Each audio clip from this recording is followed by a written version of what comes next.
Hey guys, I've got the stuff for Strength and Movement C for May and June.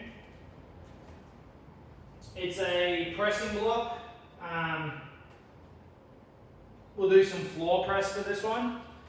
I'll first show you the shoulder rotation movements that we're focusing on in the first 4 weeks. So there's some standing shoulder internal rotation isometric. The way I want you to do these is elbows tucked in toward the body I'm talking, and the angle is about 90 degrees. I may have looked like I'm slightly rounding over there, so stand up tall for these ones. You need something to push against. Hips and belly button are looking in the direction of the forearm, you could say, parallel to the forearm. I'm just going to apply some force into the pole here as if I'm doing this, not as if I'm doing this. I'm not trying to paddle it, I'm trying to rotate at the shoulder to push into it. I spend 10 seconds pushing as hard as I can, rotating into the pole.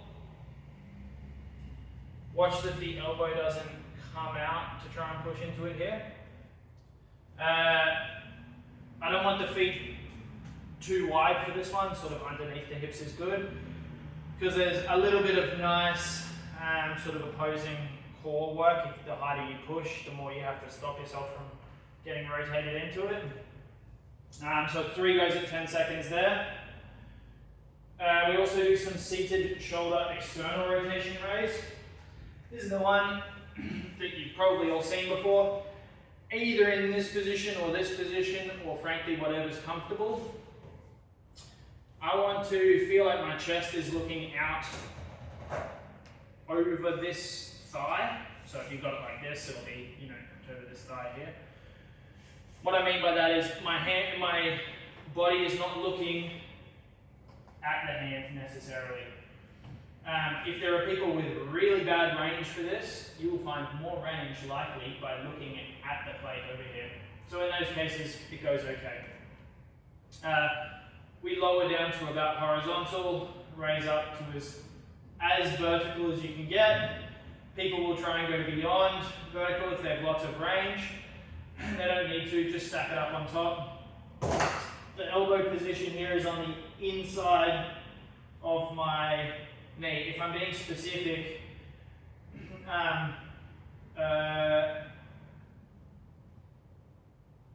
it's sort of sitting for me between like a bit of my quad and the patella, and that's the groove that my elbow sits in there. Yeah, cool. That'll be enough for that one. We also do some floor pressing. Again, it's trickier when you don't have wheels on. Once you've got at least 5 kilo plates, you can just roll it on over your legs. But options to get it on outside of that are this sort of rotating looking guy, or just getting a coach or another client to lift it onto your hips into the start position here. My hands aren't too wide. If you can see the tape in the video, I'm not sure. I'm probably 2 centimeters outside of the tape here. My bottom position is elbows on the floor. I got my knees bent. My feet are flat on the floor. Press up. And play the mini game of trying to hit the floor with both elbows at the same time. Keep in mind that the top position is hands stacked over your shoulders, not barbell over your eyes. Some people will try and put the barbell over their eyes. To come down, you can bridge the hips, pop the barbell on it, and come down to the floor. This is a good habit to get in even when it gets heavy. I can't remember whether I mentioned it, but I'll show you on the way up again. I got my elbows down on the floor. I bridge the hips and do a little kick to get it up into that start position.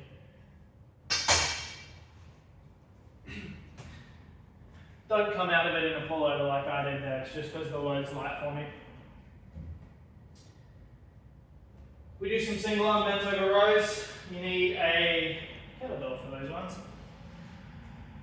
I just want some single arm pulling work here. So I'm going to perform them with a hinge so that I feel that my belly button is sort of horizontal to the floor. I pull my elbow up tall. Although I've noticed after doing some of these in the last block, people will do all sorts of things like going for a supported raise with a stagger stance, this style of thing. As long as their hips and shoulders are more or less square and they've found an okay hinge position in whatever variation they've gone to, I don't try and fix them up here. I just want them to do some pulling, getting relatively horizontal with one arm at a time. So I like the hinge here, but if they feel more comfortable here or even here with a support or whatever, I haven't been quick to correct them. The thing I wouldn't want is if they set up in a position like this, where they're not very square with the hips, not very square with the shoulder, that sort of thing.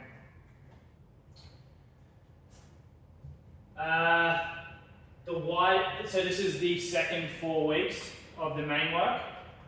The wide angle shoulder internal rotation work is the same idea as the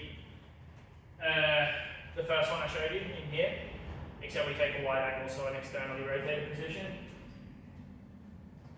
Again, try and rotate into the bar to push it. Don't let yourself get pulled over, so a bit of anti-rotation there. And it's 10-second isometrics, pushing or internally rotating into the pole at the shoulder. The lying shoulder external rotation raise. I use a block for these. So it is feasible that you don't need a block for these, and the marker is,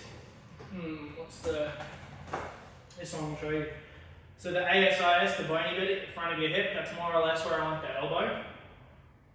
You might be able to see, as I do these, like potentially because of my lat and tricep, like I lose the connection here, like I can't actually get down there. But I've noticed that some people can get down there. If I really try with my hand raised up like this, I can kind of get it. You need something to contact. So if the elbow is floating around in the air, get the platform out like this. The feeling that you want is that you're still kind of near that ASIS though. In this position, I can come down low, almost to the floor, raise up as tall as I can. Now in this one, I want you to really feel like the work is getting done in the shoulder and not by retracting the shoulder blade. So you're not trying to squeeze, crunch, get super tall. You're trying to get as tall as you can, but with the work happening at the shoulder rather than through the upper back. These go fine with dumbbells. I just have the small plates hanging around, so I thought I'd show you like that. Floor pressing again, I won't show you. It's the same as the first one. Bent over rows, this time we'll do them with a barbell. Again, I take a fairly narrow stance with my hands. I hinge, and for these I want you to pull towards the lowest rib. Getting good shoulder retraction as you go. Load-wise, we've just done floor presses for 5, and it wouldn't surprise me if the barbell bent over rows for 10 are pretty much the same weight that they've been using. So keep that in mind. Hopefully it works well logistically, but if people see the bigger number, oh it's 10, I've got to go lighter, it is feasible, I would say, for a lot of our clients that the weight should stay exactly the same for 10 of these as it does for 5 floor presses. But, you know, that's variable.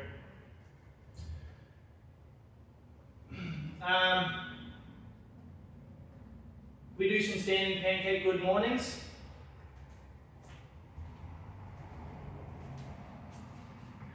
with a straight leg, looking for sort of as close to 90 degrees as you can get here. If they're quite flexible and strong, you can get more, sort of somewhere between 90 and 110 degrees. I think about anterior pelvic tilt, backwards shift of the hips. In this manner, you can load them, but a lot of people will find all the value they can out of these at body weight, and that's good. Keep in mind, some people try and really point their toes forward, like their feet are parallel. Totally fine to have a bit of turnout here, particularly if they're saying, oh, I strongly feel it on the inside of my knees. Get them to play with a little bit of turnout of the feet, and that's okay. We do some knee raises. Let me grab a small kettlebell here.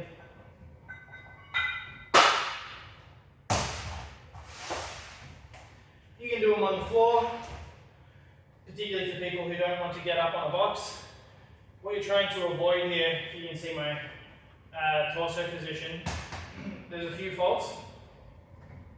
The first one would be as I come up, this bottom leg tries to bend to put my hips into more posterior tilt. This bottom leg wants to stay nice and tall. The second fault would be it's also posterior pelvic tilt, but I can still posterior pelvic tilt while keeping that bottom leg tall. You want to avoid it. So watch that the bottom leg is tall and watch that the hips trend towards anterior pelvic tilt.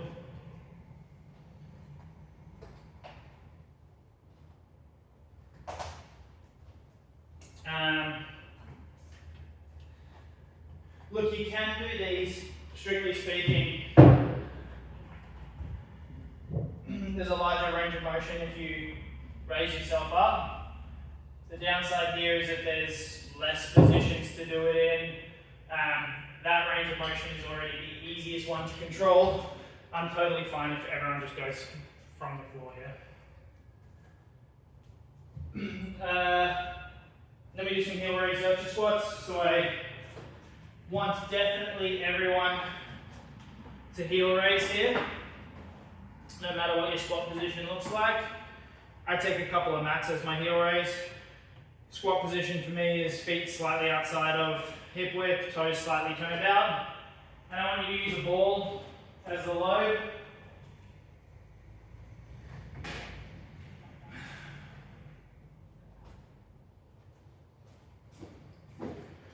Essentially waist carry, forearms somewhat horizontal. Fighting to stay nice and tall through the torso as I sit down as low as I can.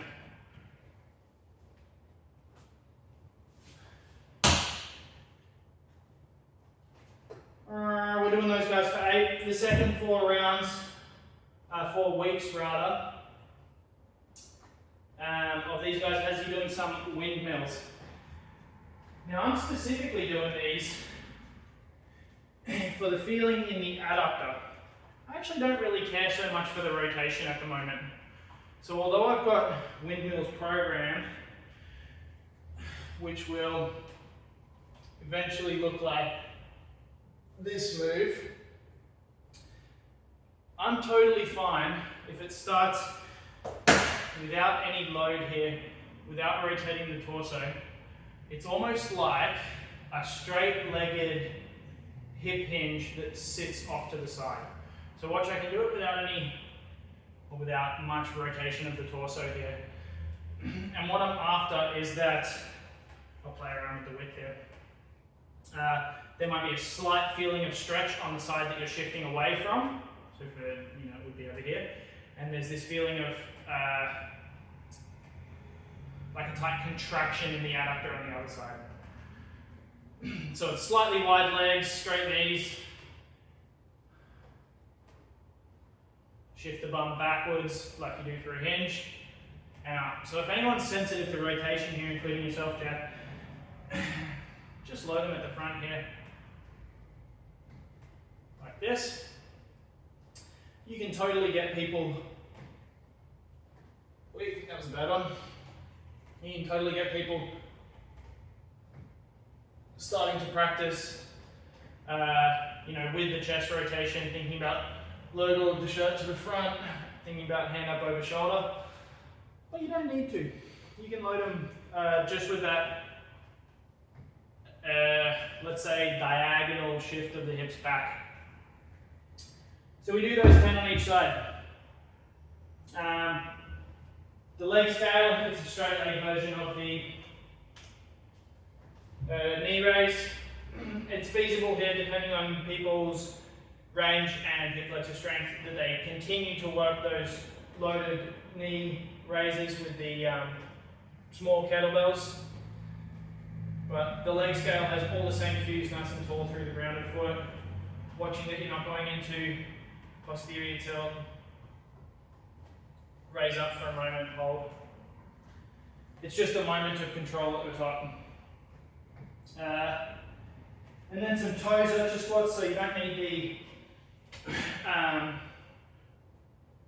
the heel raise here. The toe squat being the position that ends up sitting as close down to your heels as you can. For me, I'm not quite on the heels, and that's fine. Cue people here that it's not these ones where you start on your toes. It's just when you run out of ankle range, pushing the knees forward, the heels raise up. What it looks like with the load. Totally fine to do these without any load for anyone who needs to, by the way.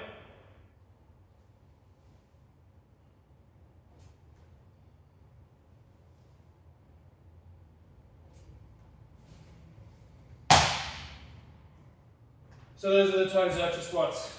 That's it for this block. Cheers.